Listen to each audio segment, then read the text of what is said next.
नमस्कार, मुद्दे की बात में आप सभी का स्वागत है। मैं हूं आपके साथ यशी शुक्ला। मुद्दे की बात में आज हम बात करेंगे दुश्मन बनी मित्र पुलिस, कौन कसेगा इन पर लगाम। थाना इंदिरापुरम एवं विजयनगर में तैनात पुलिसकर्मियों के कपड़े धोने वाले दिलशाद नामक युवक की मौत को परिजनों ने बताया कि पुलिसकर्मी द्वारा हत्या की गई है। तो वहीं पुलिस द्वारा जारी वीडियो बयान में बताया गया कि दिलशाद को पूछताछ के लिए बुलाया गया था और एक वाहन एक्सीडेंट होने के कारण दिलशाद की मौत हो गई। वहीं वाहन चालक और क्लीनर को पुलिस ने पूछताछ के लिए हिरासत में लिया। वहीं परिजनों का कहना है कि पुलिस द्वारा अधिक पिटाई किए जाने के कारण दिलशाद की मौत हो गई है। परिजनों का कहना है कि चौकी में तैनात पुलिसकर्मी ने धुलाई के कपड़ों के लिए दिलशाद को चौकी पर बुलाया था। इसके बाद से दिलशाद गायब है और पुलिस भी बोलने से बच रही है। अब ये देखना होगा कि हत्या है या दुर्घटना। दिलशाद के परिजनों द्वारा थाना विजयनगर पर हंगामा किया जा रहा है। थाना विजयनगर पर दिलशाद खान सन ऑफ इकबाल इनके खिलाफ एक शिकायती प्रार्थना पत्र प्राप्त होता है।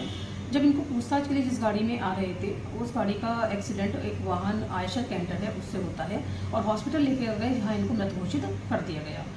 वाहन आयशर कैंटर चालक हुकुम सिंह और हेल्पर प्रवीण कुमार, इनको पकड़ लिया गया है। अन्य आवश्यक वैधानिक कार्रवाई की जा रही है।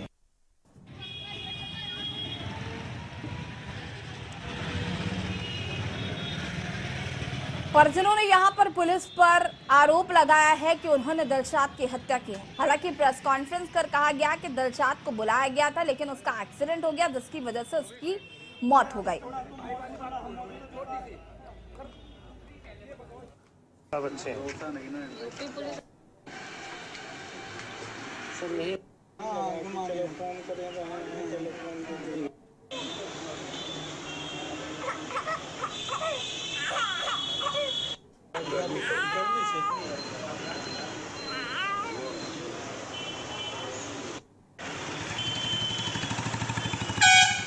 कमिश्नर साहब अच्छे हैं। पीड़िता मुख्यमंत्री योगी आदित्यनाथ से न्याय की गुहार लगा रही है। कमिश्नर साहब अच्छे हैं।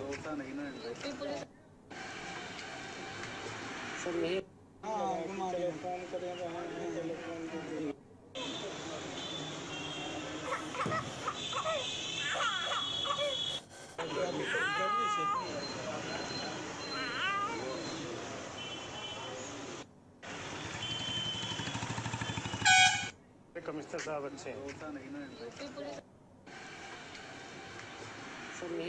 कमिश्नर साहब अच्छे हैं।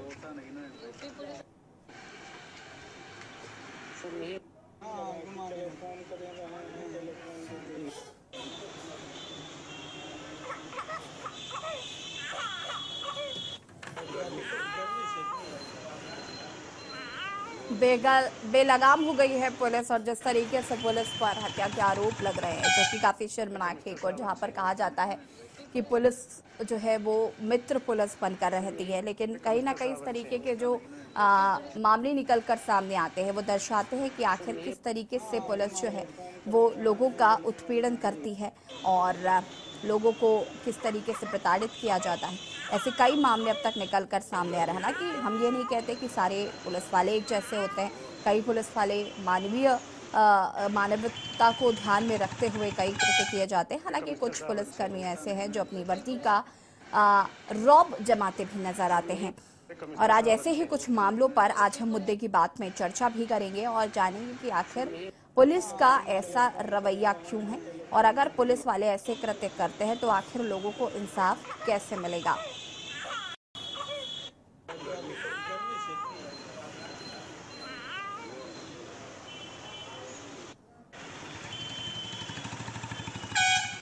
कमिश्नर साहब अच्छे हैं।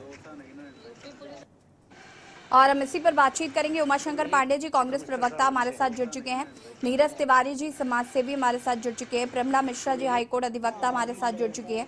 राहुल मिश्रा संवाददाता प्रयागराज से जुड़ चुके हैं। साथ ही साथ प्रयागराज से वो पीड़िता भी हमारे साथ जुड़ चुके हैं जिसकी थाने में पिटाई की गई थी।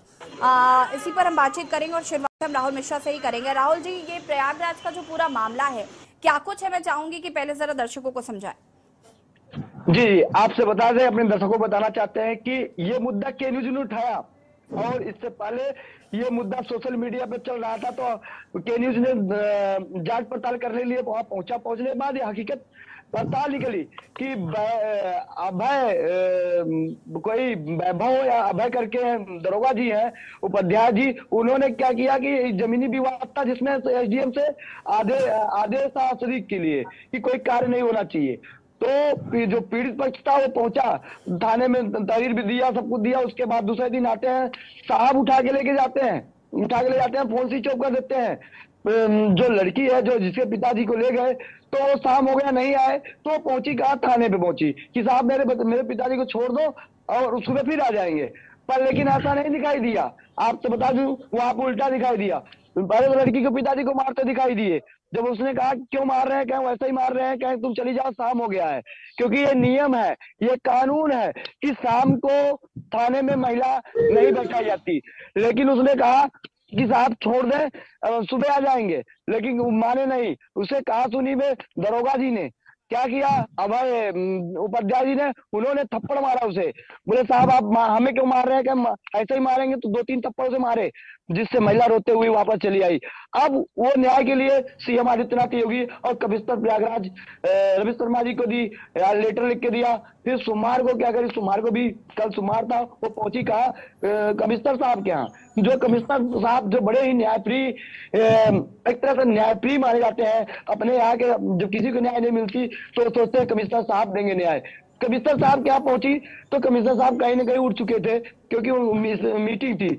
उसके बाद आपसे बता दें 2 बजे लमसम वो पहुंची अपने दुधमुही बच्चे के साथ, 3 महीने की बच्ची लेकर के वो पहुंची कमिश्नर साहब के आवास पर।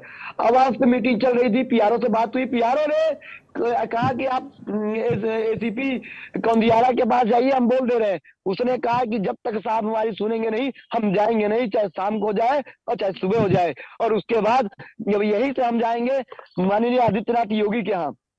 उसने पुरानी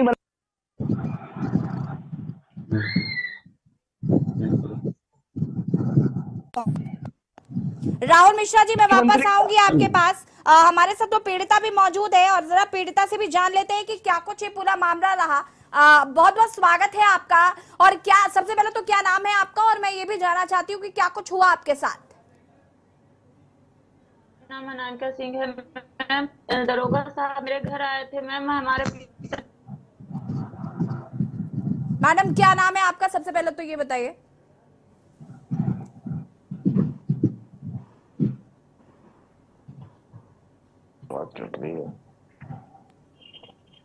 जी मैम, मैं आपको छोड़ दीजिए।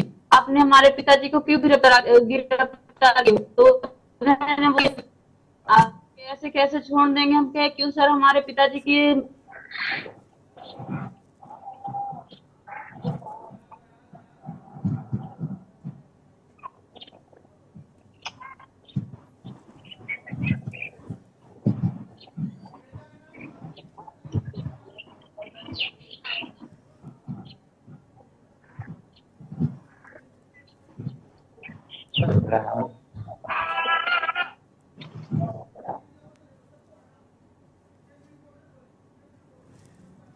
राहुल मिश्रा जी, अगर मैं बात करूं, पीड़िता की आवाज चूंकि क्लियर नहीं आ पा रही है, फिलहाल पुलिस की तरफ से इस पर क्या रिएक्शन आया है? कमिश्नर से न्याय की गुहार लगाई थी पीड़िता ने, फिलहाल क्या अपडेट है इसको लेकर? जी आपसे बता दें, कमिश्नर साहब ने कहा कि जांच करवा करके उन पर कार्रवाई होगी सख्त।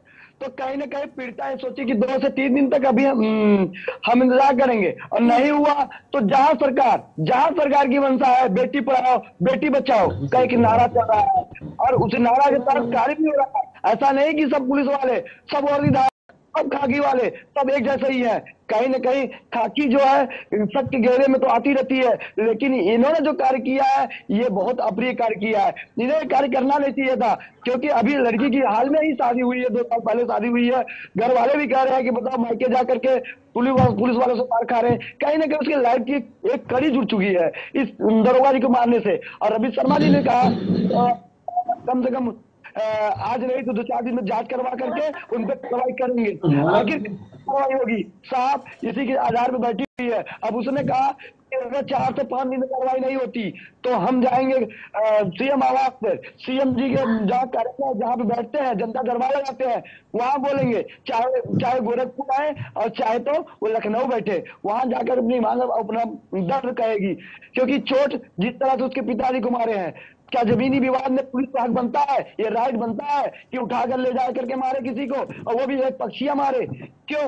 आखिर क्यों? क्योंकि उसके घर में कोई था नहीं, कोई उसका भाई, उसके भाई वगैरह सब बाहर रहते हैं, सिर्फ एक बुढ़ा वृद्ध बाप और जो लड़की है वो थी। वो इसलिए लड़की गई नहीं, थाने पे जाती नहीं, आज वो चक्कर काट रही है। ठीक है राहुल, मैं वापस आऊंगी आपके पास। पीड़िता हमारे साथ एक बार फिर से जुड़ चुकी है। आपका शायद कुछ नेट कनेक्टिविटी प्रॉब्लम है, और आपसे मैं जानना चाहती हूँ कि किसी तरीके का कोई आश्वासन आपको अभी तक मिला है क्या?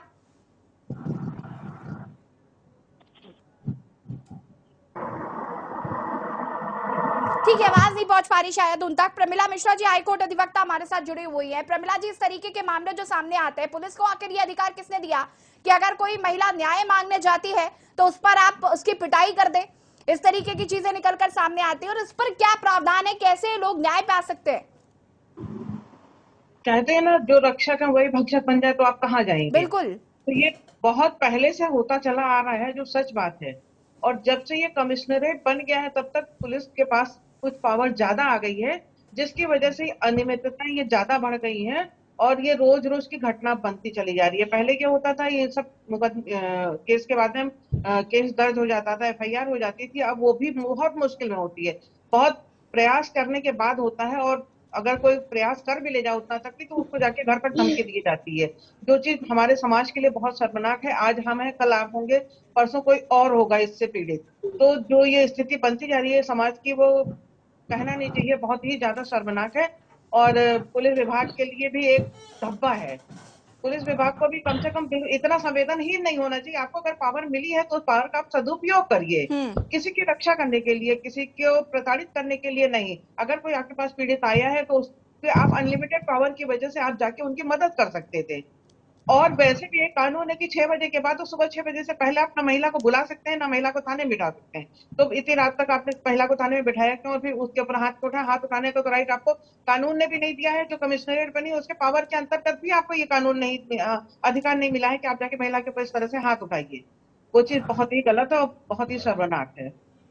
उमाशंकर पांडे जी हमारे साथ जुड़े हुए कांग्रेस प्रवक्ता हैं। माफी चाहूंगी, काफी देरी से आपके पास आ रही हूँ। बहुत बहुत स्वागत है आपका एक बार फिर से। चंचल यादव हमारे साथ जुड़ चुके हैं, सपा प्रवक्ता है, बहुत बहुत स्वागत है। नीरज तिवारी समाज सेवी हमारे साथ जुड़ चुके हैं, आपका भी बहुत बहुत स्वागत है। उमाशंकर जी, क्या कुछ कहना चाहते हैं? बेलगाम पुलिस जब रक्षक ही भक्षक बन जाए तो आम जनता किसकी शरण लेगी?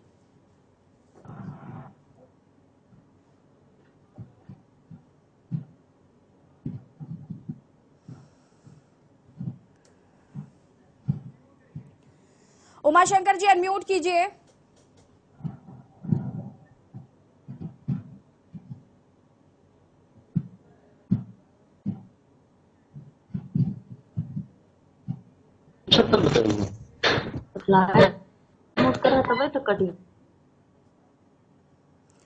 लगता है आवाज नहीं आ पा रही है आप सभी मुद्दे की बात पे। आज हम बात कर रहे हैं बेलगाम पुलिस की। जब रक्षक ही भक्षक बन जाए तो आम जनता किसकी शरण लेगी? चर्चा आज इसी पर। मेहमान लगातार हमारे साथ बने हुए हैं, और उमाशंकर पांडे जी का मैं यहाँ पर रुख करना चाहूंगी। उमाशंकर जी, क्या आपको आवाज आ रही है मेरी? मेरी आवाज आ रही है क्या? हाँ जी, उमाशंकर जी क्या कुछ कहना चाहते हैं? भारतीय जनता पार्टी की सरकार के जो वादे हैं कि उत्तर प्रदेश में गुंडा राज समाप्त हो गया है, सारे क्रिमिनल तो जेल में है या बेल पर हैं या मार दिए गए हैं, तो ये पुलिस इसका मतलब गुंडागर्दी पर उतारू है। उत्तर प्रदेश में आम घटनाएं हम देख रहे हैं कि उसमें पुलिस गुस्ताखी के साथ उत्तर प्रदेश की जनता का मान मर्दन कर रही है, उनको झूठे आरोप में फंसाकर जेल में भेज रही है, और तमाम तरीके के जो इनकाउंटर की बातें भी आती है उसमें भी तमाम इनकाउंटर माननीय कोर्ट न्यायालय में पेंडिंग है। ऐसी स्थिति है, ऐसा है कि जिस तरीके ने कहा कि की नीति पर हम चलेंगे, आज की पुलिस की नीति पर आम जनता, आम शहरी, ग्रामीण या नागरिकों की ये चिंता का विषय बन गई है। हमने अभी कानपुर की घटना की तो जिंदा किया गया, वो भी पुलिस और प्रशासन। कितनी घटना थी वो, कितनी दर्दनाक घटना थी, उसने भी पुलिस पर खड़ा किया था। आज जिस घटना का आप जिक्र कितना है, के साथ होता है, पिता के साथ इतनी निरंकुश आती है, थाने में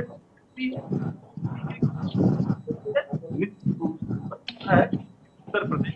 ठीक है उमाशंकर जी, मैं वापस आती हूँ, चंचल यादव जी का रुख कर लेते हैं। चंचल यादव जी, समाजवादी पार्टी पर यह आरोप थे कि उनके समय में पुलिस जो थी वो निरंकुश थी, लेकिन आज जिस तरीके के मामले सामने आ रहे हैं, क्या कहना चाहते हैं इस पर? देखिए एससी जी, सबसे पहले तो मैं आपके चैनल का धन्यवाद करता हूं कि इतनी विपरीत परिस्थिति में जहां कलम पर पहरा है, आप एक बड़ी संजीदगी से छोटे छोटे मुद्दों को भी जनता के बीच में लेके आ रहे हैं। और ये मुद्दे जो कोई मीडिया नहीं उठाता, ये मुद्दे ऐसे हैं जो भारतीय जनता पार्टी की शासन सत्ता के डर से कोई मीडिया वाला इसको जिक्र ही नहीं करता है। आपने चाहे जालौन का मुद्दा हो, चाहे कानपुर वाला मुद्दा हो, चाहे यहाँ का मुद्दा हो, जितनी भी सारी घटनाएं पूरी प्रदेश में आज के समय हो रही हैं, बहुत ही समझिए पुलिस का बहुत क्रूर रवैया जो जनता के सामने आ रहा है। आप ऐसा कोई जिला उठा के देख लो, कोई ऐसे जिले की आपको बहुत सारी खबरें मिल जाएंगी जहां पुलिस द्वारा अमानवीय व्यवहार न चल रहा हो। अभी मेरे पास एक साथी ने नोएडा से फोन किया है, एलएलबी का छात्र है, 2 वर्ष का। पुलिस उसको जबरदस्ती जेल में डालने की पूरी साजिश की। उसको जेल में डालने के बाद केवल उसने एक मैटर को उजागर कर दिया था और उसके पास सारी की सारी वीडियो है, उसने सारा डीजीपी साहब को लेटर लिख रखा है, लेकिन कोई सुनवाई नहीं है क्योंकि वो पुलिस महकमे की बात है। तो उस बेचारे को उसकी वीडियो पूरी क्लिपिंग है, पुलिस द्वारा प्रताड़ित करते हैं, पुलिस द्वारा जिस तरीके से छोटी जाति का आदमी है। तो आज के समय में जो पुलिस है वो सरकार की इशारे पे जिस तरीके से काम कर रही है, बहुत ही दुर्भाग्यपूर्ण है। और आपको मैं बता दूं, आप हमारी सरकार की बात कर रहे हो, हमारी सरकार की देन थी कि गांव-गांव पुलिस पहुंचने लगी। 1090 वुमेन पावर लाइन एक ऐसी व्यवस्था थी जो हमारी माताओं और बहनों के लिए इतना वरदान साबित थी, लेकिन आज की सरकार ने उसको एकदम बंद बना के रख दिया है। आज वो भ्रष्टाचार का अड्डा बन चुका है 1090, उसमें कोई सुनवाई नहीं होती है। नहीं तो हमारी सरकार में त्वरित कार्रवाई होती थी और महिला के आइडेंटिटी को डिस्क्लोज जो है नहीं होता था, वो कम से कम उस महिला को थाने नहीं पहुंचना पड़ता था। आज तो हमारी महिलाएं थाने पहुंचती है, पुलिस के पास पहुंचती है, पुलिस उनके साथ बदसलूकी करती है, बेइज्जत करती है, वो कहां पे जाएं? आखिर जब पुलिस ही रक्षक ही भक्षक बन जाएगा। अभी हमारी बड़ी बहन जो है प्रमिला जी ने, उन्होंने बहुत अच्छी बात कही, ये पुलिस ही रक्षक भक्षक बन जाएगी, जो रक्षक और भक्षक बन जाएगी तो क्या करेगा आदमी? कहां जाएगा? किससे न्याय की उम्मीद करेगा? आज पूरे प्रदेश में जंगल राज है यहाँ, इसीलिए उत्तर प्रदेश में उमाशंकर जी कुछ कहना चाहते हैं? उमाशंकर जी, इसके बाद नीरज जी आपके पास आती हूँ मैं। उमाशंकर जी, कस्टोडियल डेथ में नंबर 1 है। उमाशंकर जी अपनी बात को रखिए।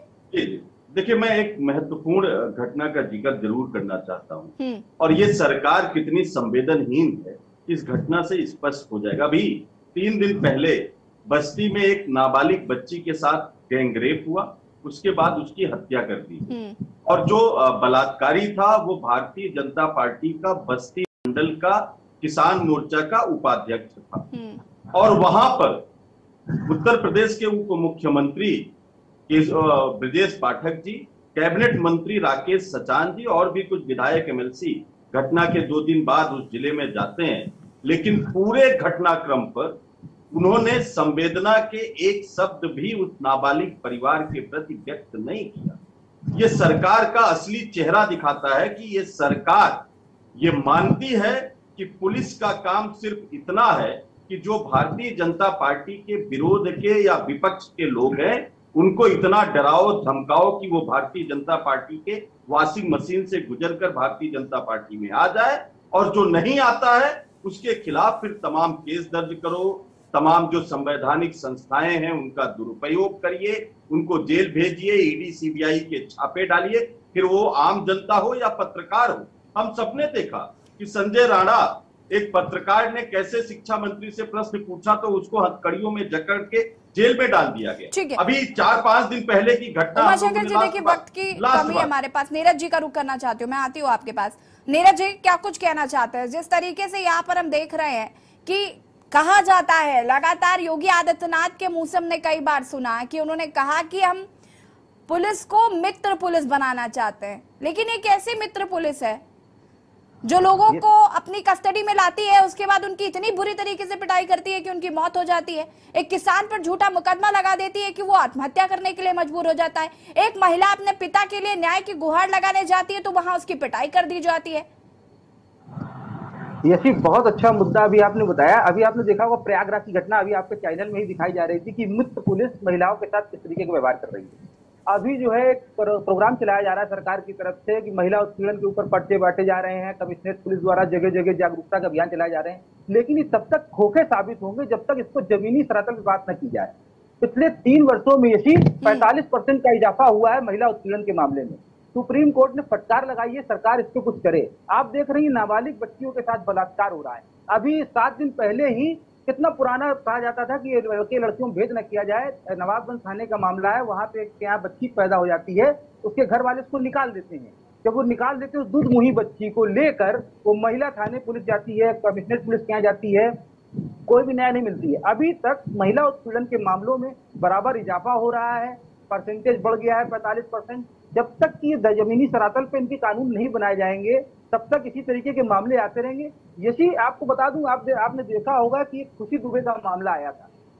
एक दिन की विवाहिता के ऊपर मुकदमे लगा दिए जाते हैं और लगभग उसको कई वर्षों तक जेल में रहना पड़ता है।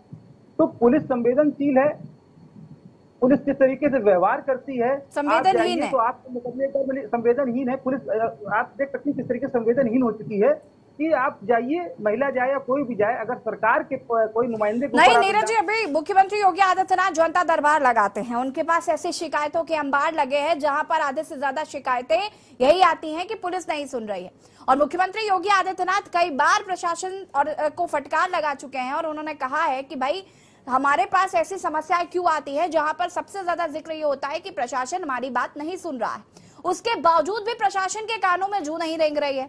आज भी लोग जाते, ऐसा मैं नहीं कहती हूँ कि सारे पुलिस वाले ऐसे ही हैं, क्योंकि बहुत सारे ऐसे पुलिस वाले हैं जो अपना काम ईमानदारी के साथ कर रहे हैं, लेकिन ये जो वर्दी की हनक लेकर लोग घूम रहे हैं और जो इसका असर देखने को मिलता है, आम जनता प्रताड़ित होती है, इसका जिम्मेदार कौन होगा, इसकी जिम्मेदारी कौन लोग लेंगे? और हर बात अगर मुख्यमंत्री योगी आदित्यनाथ से ही करनी है तो फिर इन लोगों को बैठा क्यों रखा है, इनको तनख्वाह क्यों दी जा रही है? हमारा ही पैसा और हम ही को लूट रहे हैं।